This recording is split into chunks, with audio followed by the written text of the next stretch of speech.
bisika nyonso o bozwami na ba etando na bino ya iketo pe ba téléphone o wapi bozali kozwa sango o ya mokolo na lelo nini to partager na biso na mokolo na biso ya lelo to kobanda koloba na premier sujet to kolobela na tina Kagame craqué après l'accord de Washington. 500 militaires M23 se sont rendus au FARDC. Olivier Ndounguiere vient de confirmer que Paul Kagame, c'est lui le patron de Joseph Kabila, le patron de Bertin Bisimwa, le patron de Corneille Nanga. En grosso modo, c'est lui qui est l'auteur. Il y a M23 AFC ainsi que Sauvons le Congo. Et bimi na monoko ya nani, il y a monsieur Olivier Ndounguiere, ministre des Affaires étrangères rwandais. Banamboka, deuxième sujet, to kobeta lisolo, Owapi Fati a démasqué tous les plans Kagame. Tous les plans kagamistes, Batie Yango Ani et Paya Tata Mokonzekolo, Félix Antoine Tshisekedi, Tshilombo.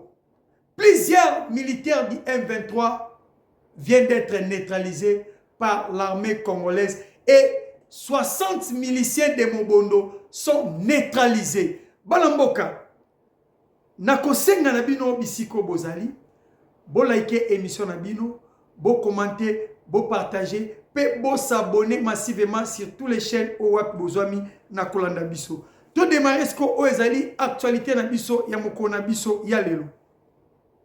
Je vous ai bien dit que Paul Kagame est craqué après l'accord de Washington. Selon une déclaration, Nathan Labino Makambo Owapi, Kagame a outi kosala point de presse conférence Mokoboe, Nakacha Kigali.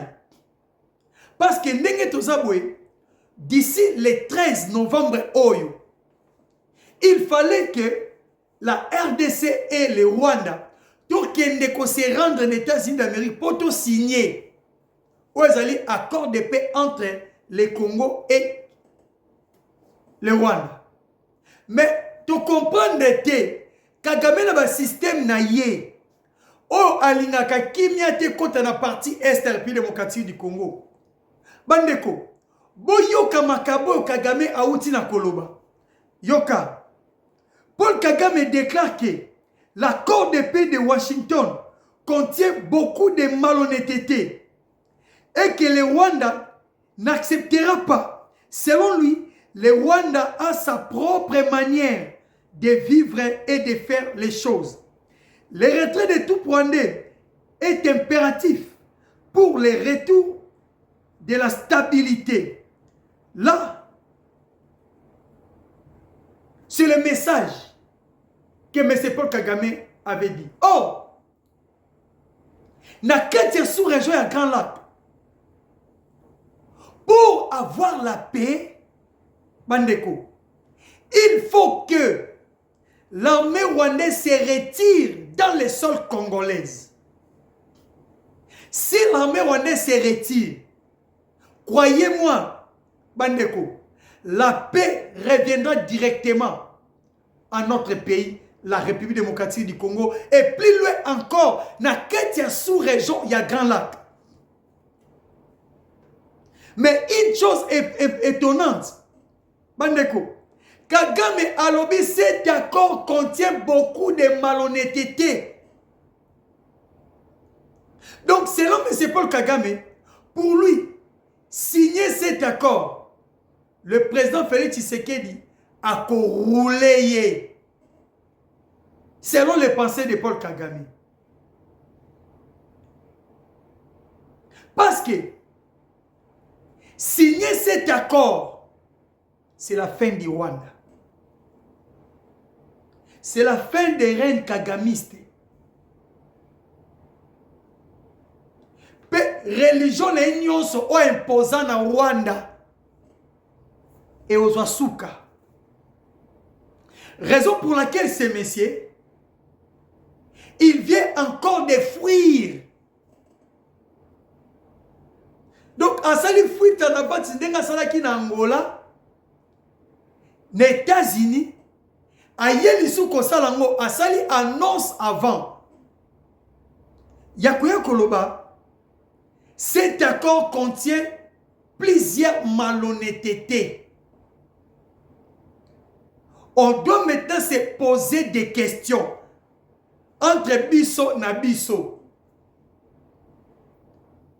Malhonnêteté nini Kagame amoni na kati ya accord de principe.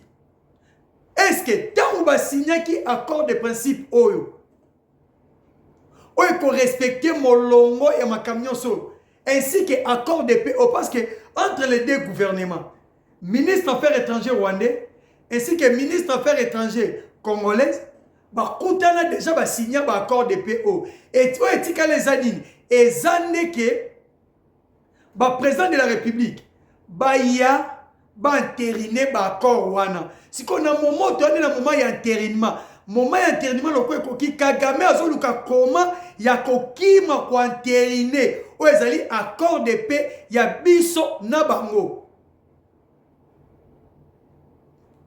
Pourquoi bomoni Kagame craquer après l'annonce y a entérinement de cet accord? Bandeko, na Katia France, le président Fachi avait tendu la main et pas M. Paul Kagame. Kagame a kendaki na bensit a fingi, voire même Koutoumouan et Ange Kagame, à l'écart na kofinga notre président de la République. Les gens pensaient que Fachi n'avait pas raison. Mais or que le président Fachi savait oh Abandai Koloba. Azaki sage. Pe aza sage. Si côté là lelo oyo. Il fallait que Congo ne elle là. Mais ba Rwandais ne ba komo là. Décraqué mental. Pourquoi peuple congolais? Yoka Kagame ayebi bien. Soki to signé accord de paix oyo. Bandeko. Pillage ya minerai à Congo. Et vous allez souter.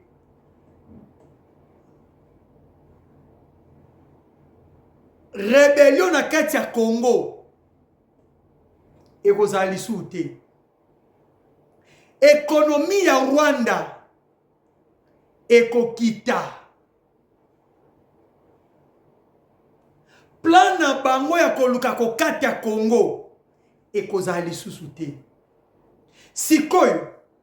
Lokola Kagame yebi. Soki paye na kati ya Congo. Les Rwandais boke na chômage. Rwanda ekokweya. Et puis, fonds de commerce de FDLR.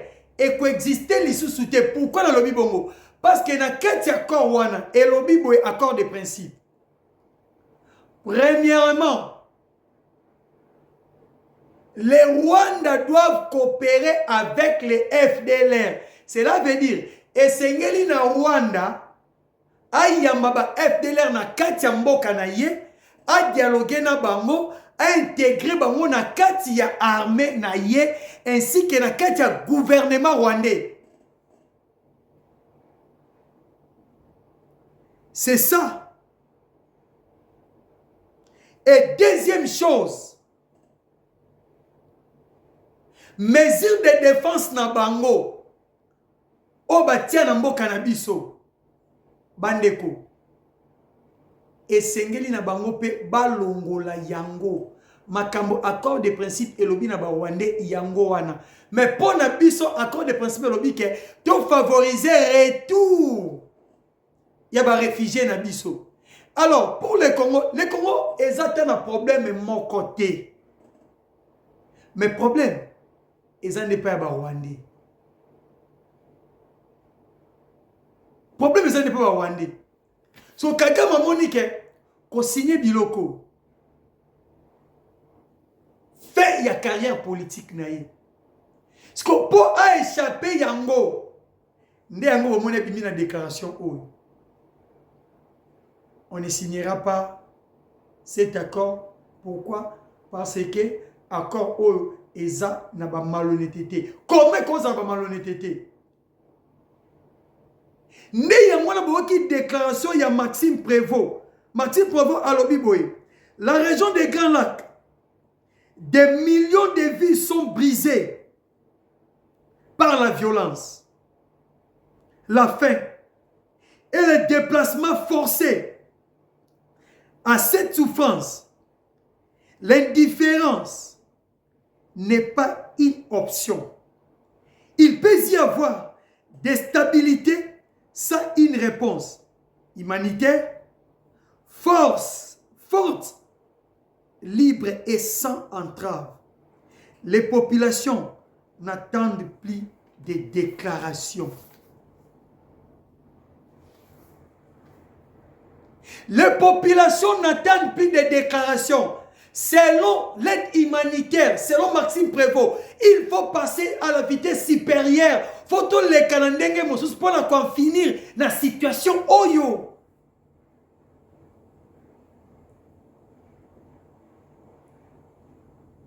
Les populations n'attendent plus les déclarations. Oh non, les déclarations de Doha. Oh non, les déclarations de Luanda. Non, les déclarations de Washington. Non, les populations ont besoin de retrouver. Bazwa kimia na bisiko bango bazali.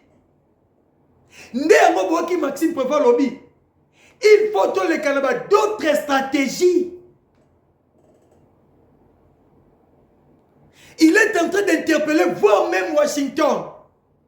Il faut sauver la sous-région des Grands Lacs. Il faut sauver le peuple congolais.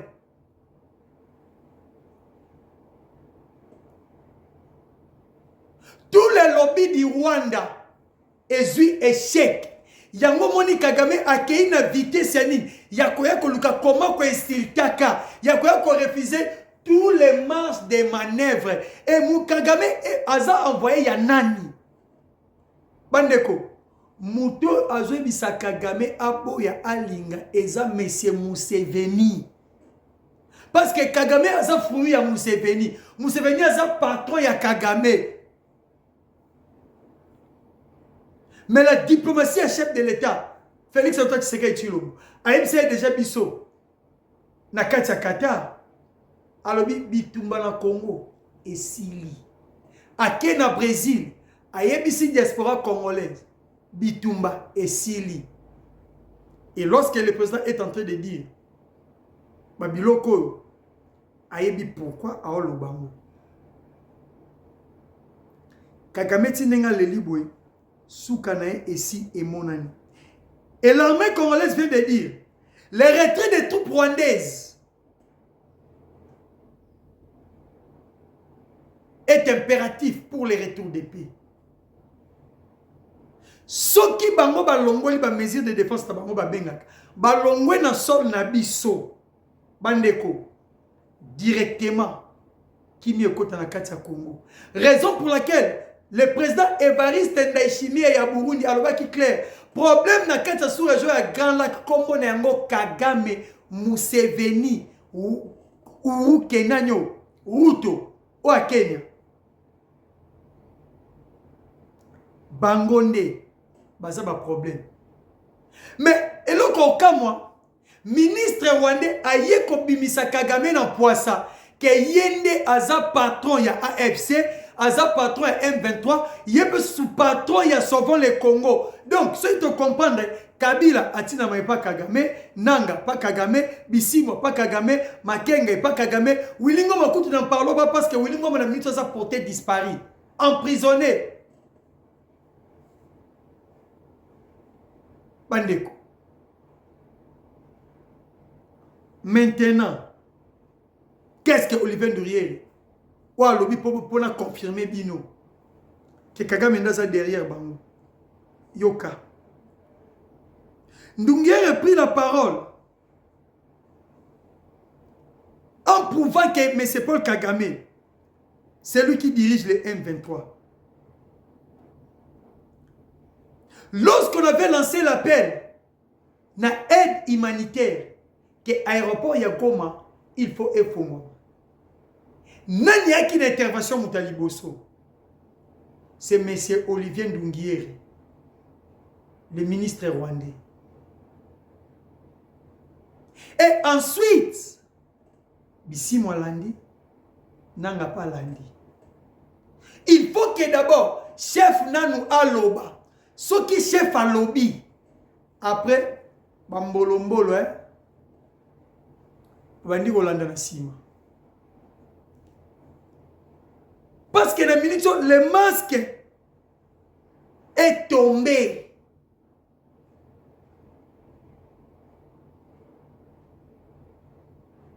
Le ministre rwandais qui jure que le Rwanda ne fait pas la guerre en RDC, mais vient lui-même en confirmant à l'inverse sa réaction à partir des vols, des viols, pardon, de violer la vérité.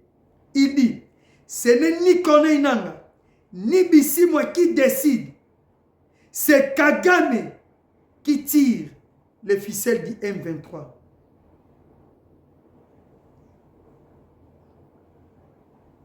En disant que l'ouverture de l'aéroport de Goma, il faut que aussi ça non makambuna doa wana ministre wande mtaloba yango fona no dowe si là tout ça il va te paraffer na ba M23 ba accord et après ouverture et au salle l'aéroport ya Goma wana wanda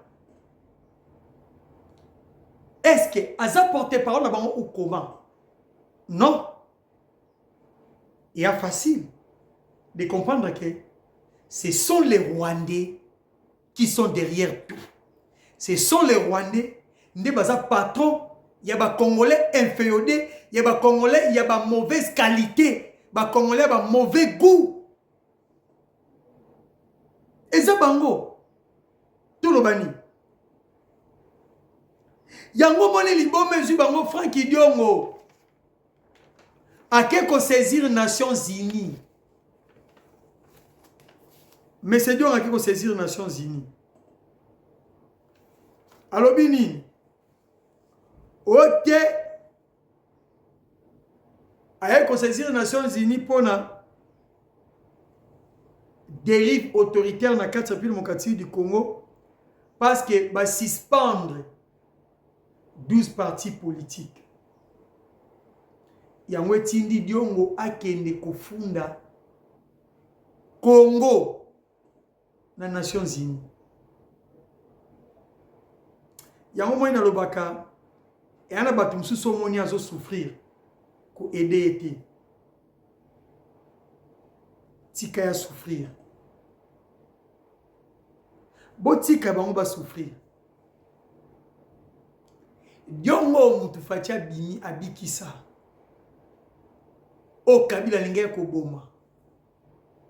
Fatia ye apesiye grâce abimi à la cour de cassation ba laver casier judiciaire na ye ba casser nyonso. Mais lelo Diongo nde a commis ennemi à président Félix. Moto lingé koboma ye ake asangani na ye. Ba biamunga o biamunda soki biamunga. Oh, Azaki général à Kabila Kanga na Boloko, Fatia Zua Bimissi a Kendo rejoindre M23.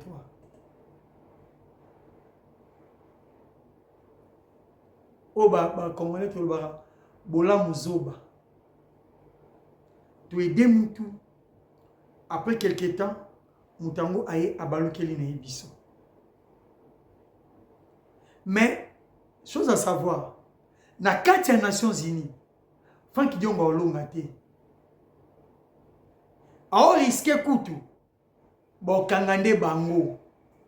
Et c'est un Congo a déclaré document que génocide ou salami na katia est wana Francky Diongo aza complice. Na ye na dossier bango nyos bakozwa umukamate. Umukamate.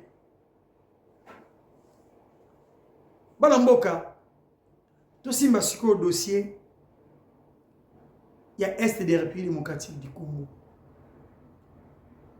Intense combat entre les vaillants combattants Wazalendo et FARDC M23 dans le village de Lubimbe, groupement Moulamba, territoire de Walungu. Les M23 ont attaqué les positions de Wazalendo et de FARDC. Mais réplique farouche et salami et pas militaire Nabiso. Ba frapper ba M23 dans le lenge moyo sala ba GT. Tango ba beti bango ba M23 ba luki moya ko luka renfort. Ya ba Rwandais et ko seconde bango. Ndé yango ce que provoqué que bon on a 4 véhicules militaires ba grand car armée burundaise, armée congolaise ainsi que plus que de Wazalendo ba yesko ko encercler au plateau de Fizi. Minembwe, Uvira, Mwenga. L'armée congolaise va entourer Yango. Yango bomoni zoba zobo nyarugabo. A qui réclamer ote armée burundaise, armée congolaise va encercler Ouezali, Uvira, Mwenga, Fizi, Nabulia ko attaquer Oueza Banyamulenge. Nzokande Banyamulenge o bazawana parmi eux il y a des rebelles batuanero bayaki ko attaquer position ya ba Wazalendo na ba FARDC.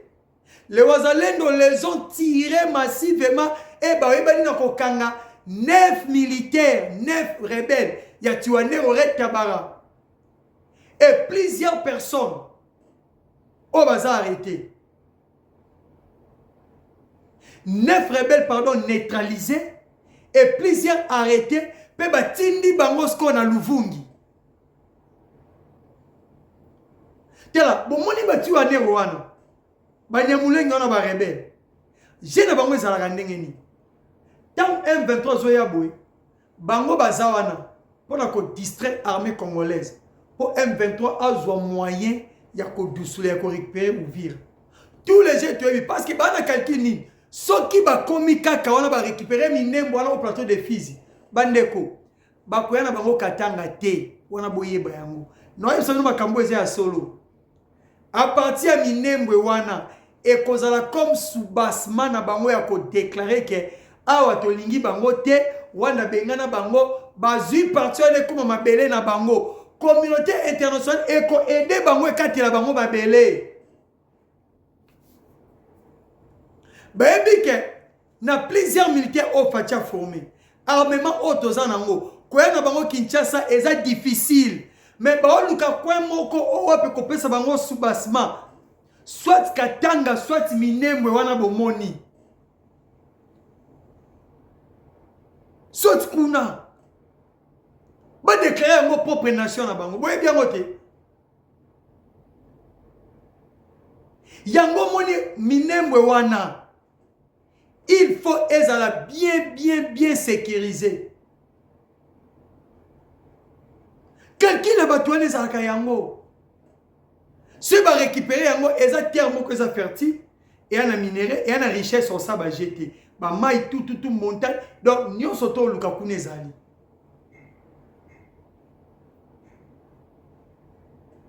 Quelqu'un va zanon ba Rwanda yango wana.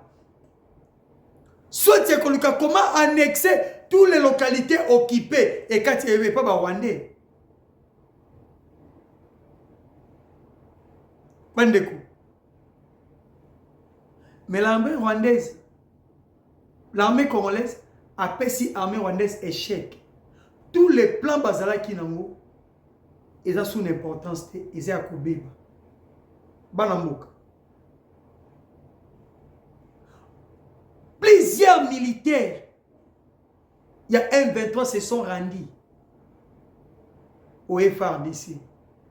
500 soldats au Bakangaka na Chitia Goma, Bukavu, les Londenge Tolo Baboué, Bango Nyonso, Bazongi majorité na kati armée. Armée azu Bango. Atindi bango na Kisangani pour ba laver ou eza cerveau na bango. Peuple congolais bazwa kate ndenge batusu bando kanisa lokwa basoda ba se rendre na FARDC tozo bango mbala moko to koti bango na kati armée te Et ça la m'a bongoté. Et ça la m'a bongoté. Bako zwande bango, ba lave bango moral, soit bako tina bango na bisika mususu. Mais kuna lokwa bazaki na collaboration déjà ba uta ki pa ennemi, bako za pe na facilité à ça la même G.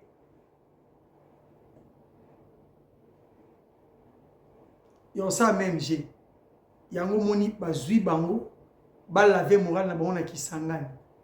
Comme ça, ba oyebana kotinda bango bisiko l'état préféré. C'est simple.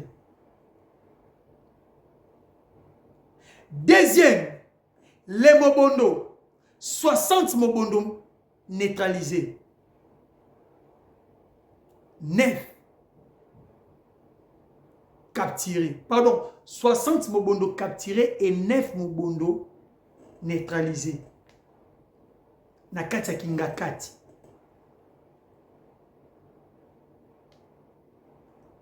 Omoni ba mobondo wana. Bandeko. Eza plan ya bakabila. Chef na bango oyo mbongo bandai kokomela. Pona opesa ba mobondo. Ba otokanga bakati leso 10 awa. Fabrice Zombi. Fabrice Zombi yende. Oyo ande ko mbongo ko te pe bakabila.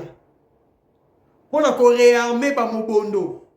Ba continuer ko déstabiliser Kinshasa. Ba continuer ko tia ka bulu yeke. Mais tant bakangi Fabrice Zombi a détaillé toutes les vérités. Si bon moni ba ina Kingakati wana. Heureusement, armée a réussi na kokanga bango pe na ko neutraliser ba obazaki teti. Donc na kati Kingakati bandeko balingaki ba créer mama na trouble. Batako balingaki ba sala wana. Enga kozala ya kotalisa na communauté internationale o eza biloko ya malamu te. Président Fachi osala à travers bango. Mais bango na lobi à travers bandeko bandoko baki koloba sauvons le Congo. Que voilà, il y a la dictature, il y a